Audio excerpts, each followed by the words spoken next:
Général Emballage, le métier du carton, l'art de l'emballage. Porté par Radio M, soutenu par Général Emballage, Doing DZ, l'émission de ceux qui entreprennent.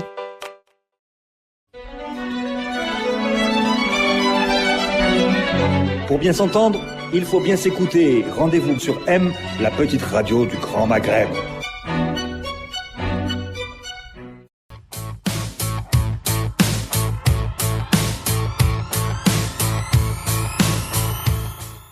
Bonjour à tous, bienvenue sur Radio M, bienvenue dans Doing DZ, votre dose hebdomadaire d'entrepreneuriat. Vous êtes maintenant habitués, toutes les semaines, un nouvel entrepreneur, une nouvelle activité.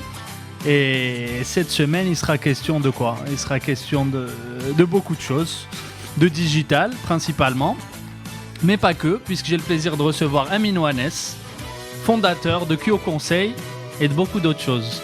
Exactement. Bonjour Amin. Bonjour Mahmoud. Wishrak, marhaba bik. Allah labas, alhamdulillah. Alors qu'on va être transparent avec les auditeurs.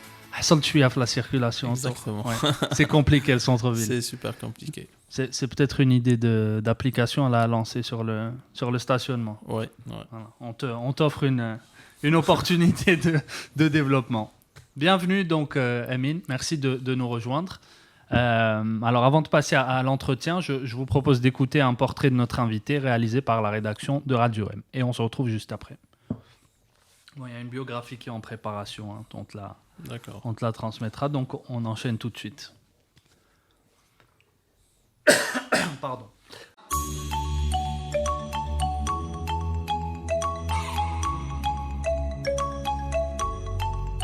Entrepreneur précoce, Amin Ouanes a tout juste 21 ans quand il lance sa première entreprise, GBBS Truck, spécialisée dans le transport routier de marchandises. Il saisira très vite via l'emailing l'importance du marketing digital et lancera dès 2010 une entreprise spécialisée en mass mailing. Aventure suivie par le lancement de GBBS IT, agence de développement web pionnière en expérience utilisateur Always Digital. Amin se consacre désormais à Kyo Conseil, première agence d'inbound marketing en Algérie, qu'il fonde en avril 2016.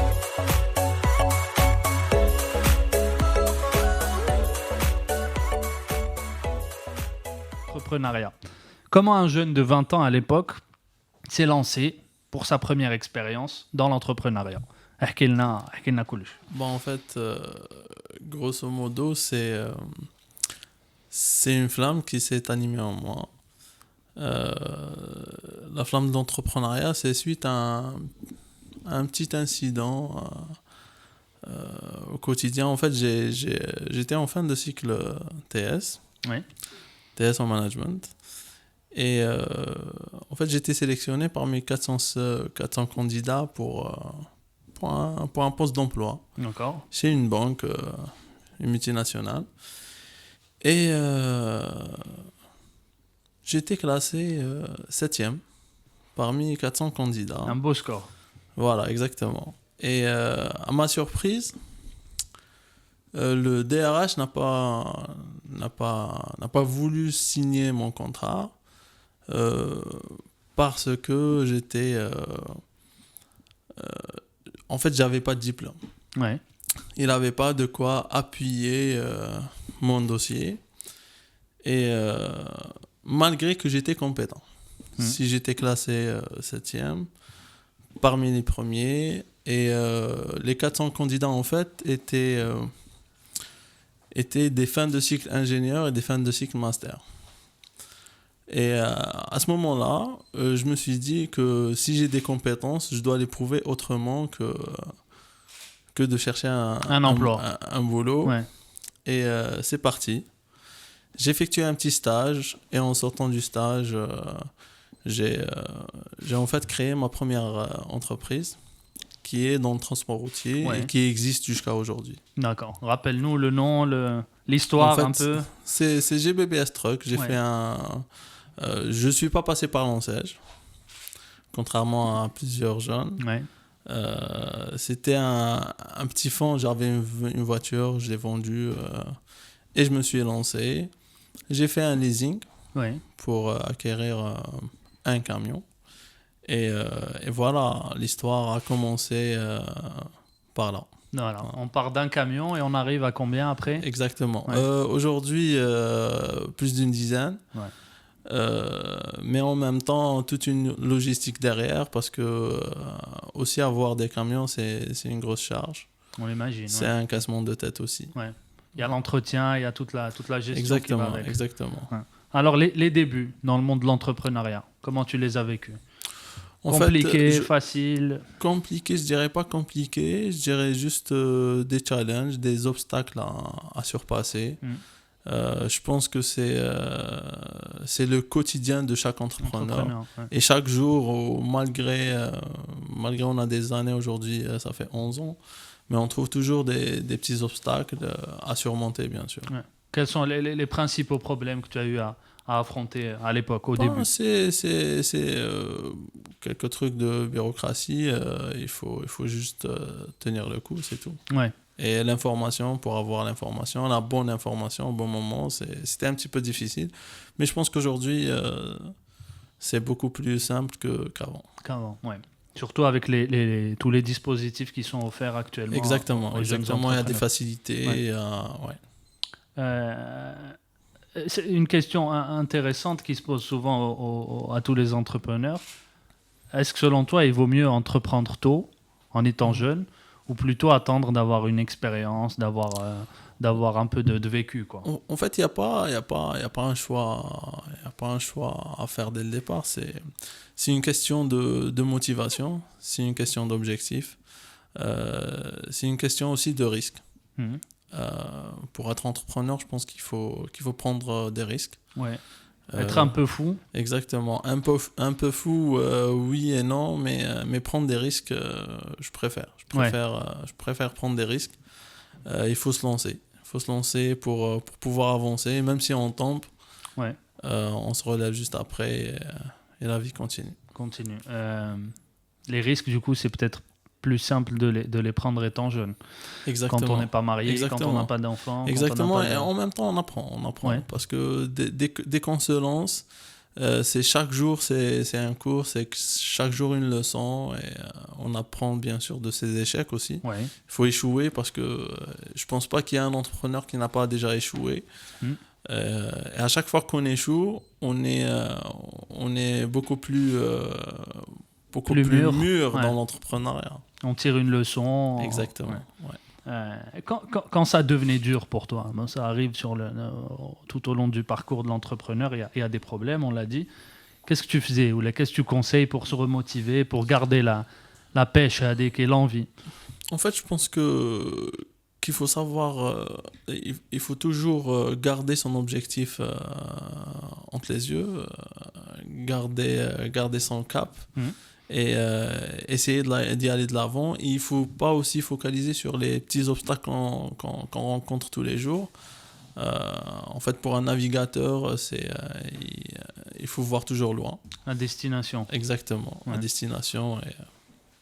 Alors, sur ton profil LinkedIn, il y a une phrase qui a retenu mon attention, je cite « Éveiller l'entrepreneur qui sommeille en vous et vous faire passer à l'action ». Là, il faut que normalement qu'on te donne l'émission Doing DZ à toi. C'est une phrase vraiment qui nous a inspirés tous et qui nous inspire, qui continue d'inspirer l'émission Doing DZ. C'est quoi? Explique-nous ça. En fait, éveiller l'entrepreneur qui est en vous, c'est de sortir sur son meilleur jour, meilleur profil, et en fait prendre le risque. Prendre le risque de faire le premier pas. Ouais. En fait, il faut jamais revenir en arrière. Si on est sur la route et on va prendre une entrée d'autoroute, si on la prend, c'est bon. Exactement, on est dans l'autoroute et on peut pas ni se garer ni faire marche arrière. Ouais. Et de préférence, gagner du terrain, gagner de la distance et... Voilà. La peur, c'est un élément important, je pense, qui peut-être empêche beaucoup d'entre nous d'entreprendre. Oui. Et c'est ça la notion de prendre le risque. Ouais. C'est quand on a peur, c'est là où soit on saute pas. Il y a une phrase que j'ai lue sur Facebook. Ouais. C'était un statut, je pense. Et quelqu'un a défini l'entrepreneuriat, c'est comme sauter d'un avion Ouais. et préparer son plan d'atterrissage en chute, en pleine chute. Et je pense que ça peut résumer en fait l'entrepreneuriat. Bien sûr qu'on a peur de sauter. Bien sûr qu'on ne sait pas comment ou où on va atterrir. Mais ça serait bien de sauter et réfléchir à l'atterrissage après. Parce qu'au final, on est plus mûr après. Ouais. Voilà. Alors, ça va être un peu le pont vers tes activités actuelles. Dès tes premières expériences d'entrepreneuriat, tu as saisi l'importance du marketing digital. Exactement. Est-ce que tu peux nous raconter déjà dès l'époque comment tu l'utilisais et comment tu as évolué avec ? En fait, c'était super simple. À un certain moment, dans ma première activité qui est le transport, je voulais un petit peu promouvoir le service que j'offrais. Et en faisant des recherches, et en même temps ça a évolué, j'étais en master, je pense en master ou en ingénieur, marketing et publicité. Je me suis un petit peu intéressé à comment communiquer, comment en fait ramener des clients, comment pouvoir toucher la cible. Et en fait, j'ai trouvé un article qui parlait de l'email publicitaire. Ouais. Je me suis dit, ok, c'est bien. Il y avait à ce moment-là une entreprise qui faisait de l'emailing. Je les ai contactés, c'était un budget un petit peu plus... c'était un budget considérable. Pour toi, ouais. Pour moi, à l'époque. Et je me suis dit, attends, moi, je bosse toujours. J'avais un petit contrat. Et j'ai commencé, en fait, à m'informer par rapport à l'email publicitaire. Et après 7 mois ou 8 mois, je me suis retrouvé auto-formé. Je me suis auto-formé par rapport à l'email publicitaire. Et d'autre côté, je me suis constitué une petite base de données sur laquelle j'ai fait une petite campagne. J'ai fait un test and learn, bien sûr. Ouais. Et j'ai fait une petite campagne et ça a super bien marché. D'où, en fait, il y a eu des retours. Exactement. Ouais. J'ai eu Sanofi, Schneider comme client. Et là, ça m'a donné une idée. Je me suis dit, OK, je ne suis pas le seul entrepreneur qui a des difficultés de vendre ses services à cette époque-là. Et je me suis dit, aujourd'hui, je maîtrise un outil de communication ou un canal de communication avec une petite base de données. Je me lance sur ça et on verra. Et c'est à chaque fois, c'était comme ça, en fait. C'est une porte qui nous...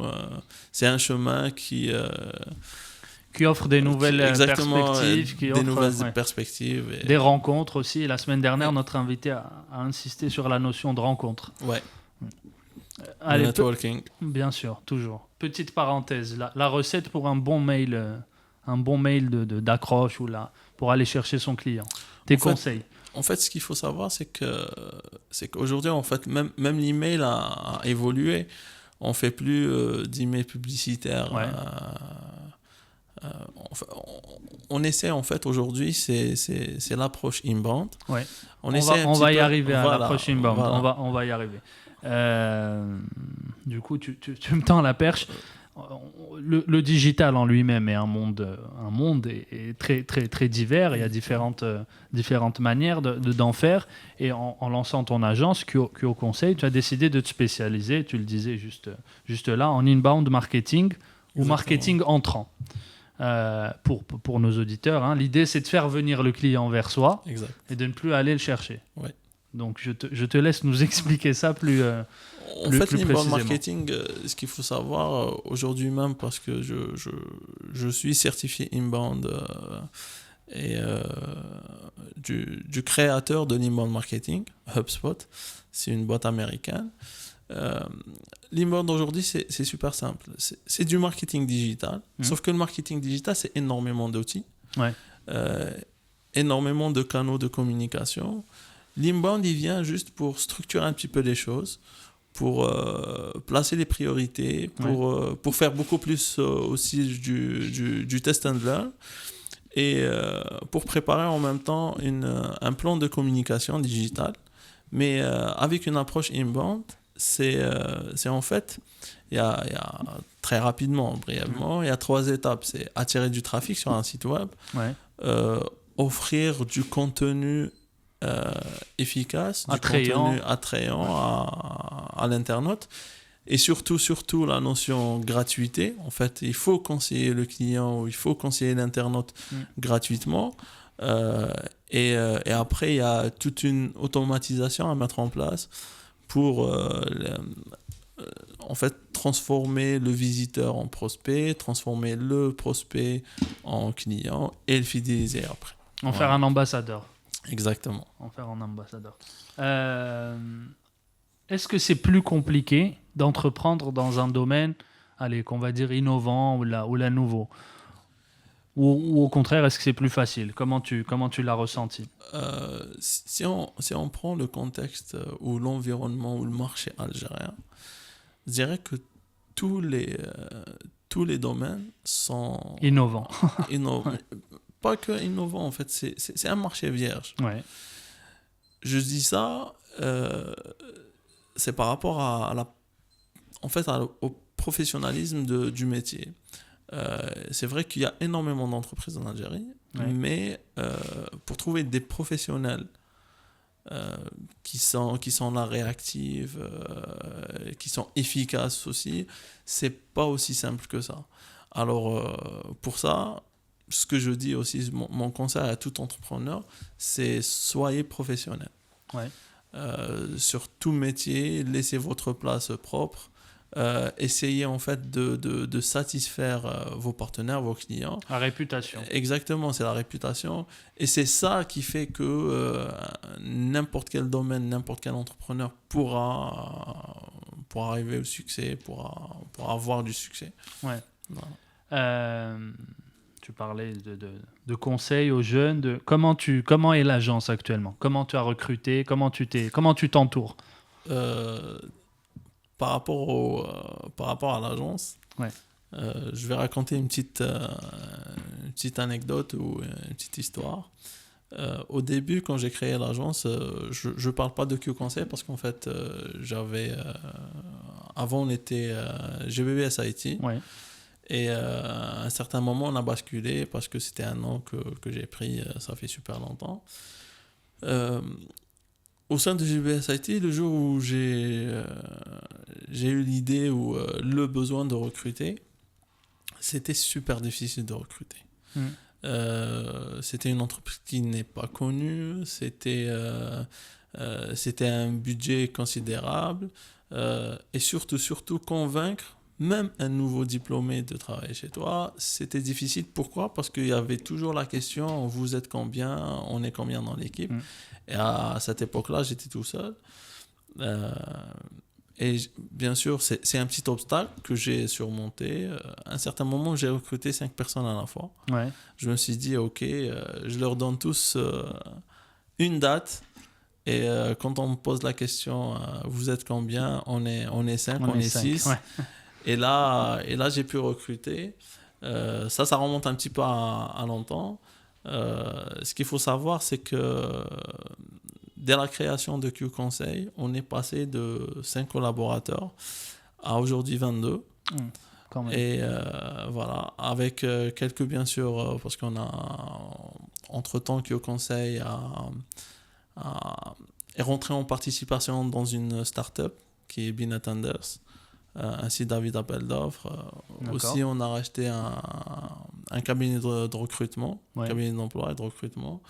Et en fait, on essaye de saisir les opportunités parce qu'il y a toujours la flamme d'entreprendre.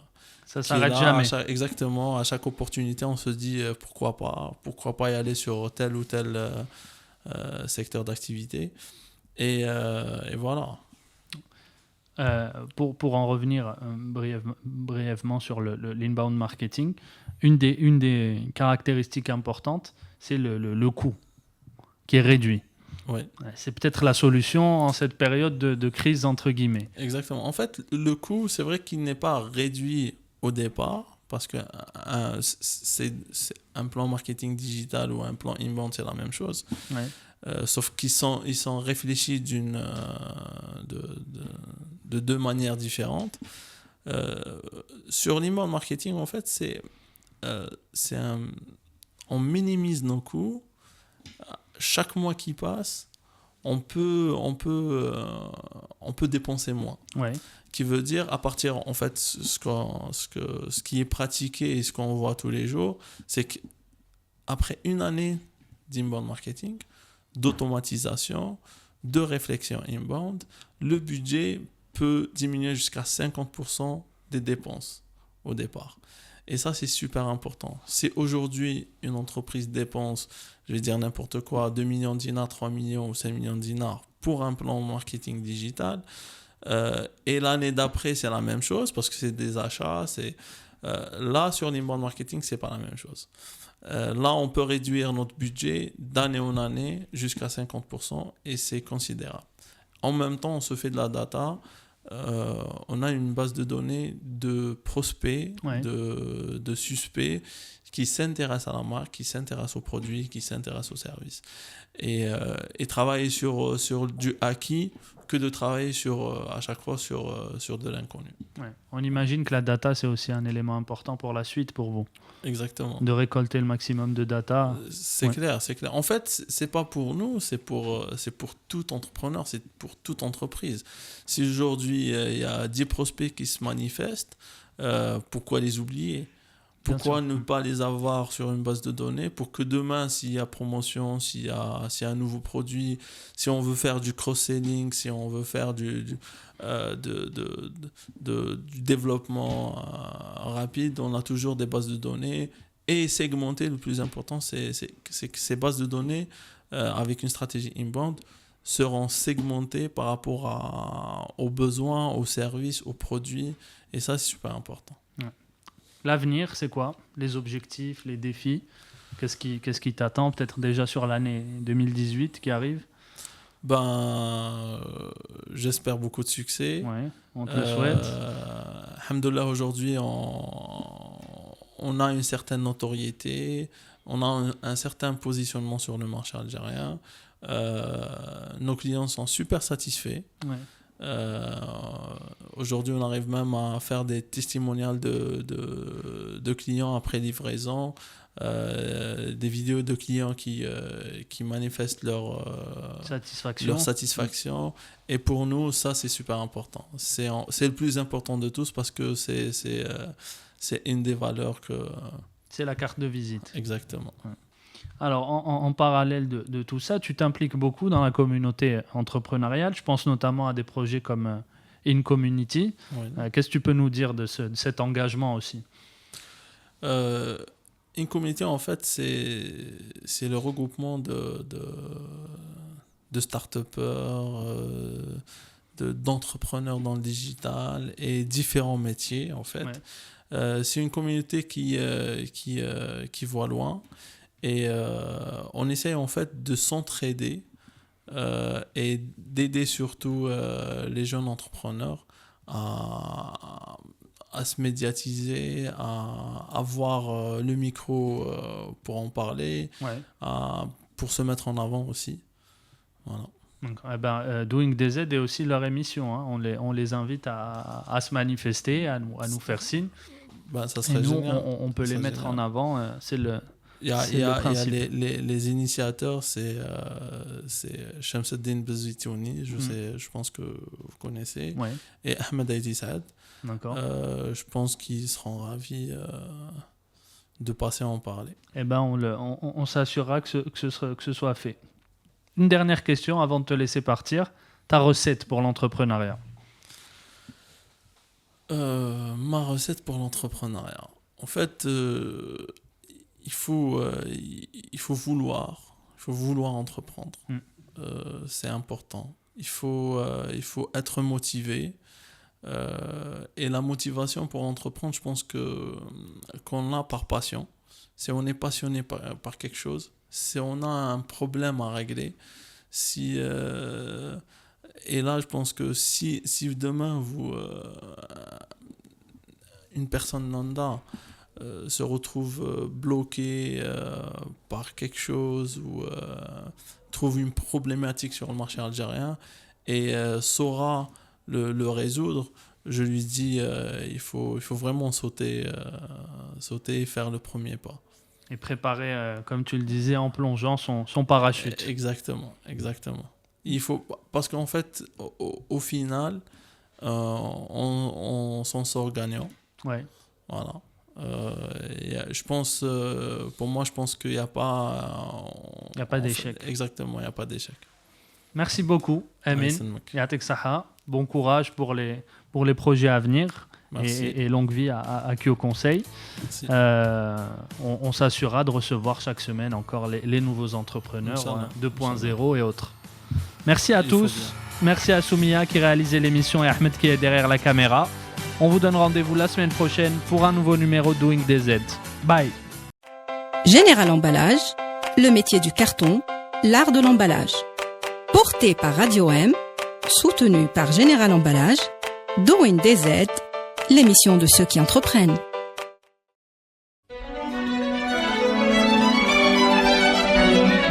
Pour bien s'entendre, il faut bien s'écouter. Rendez-vous sur M, la petite radio du Grand Maghreb.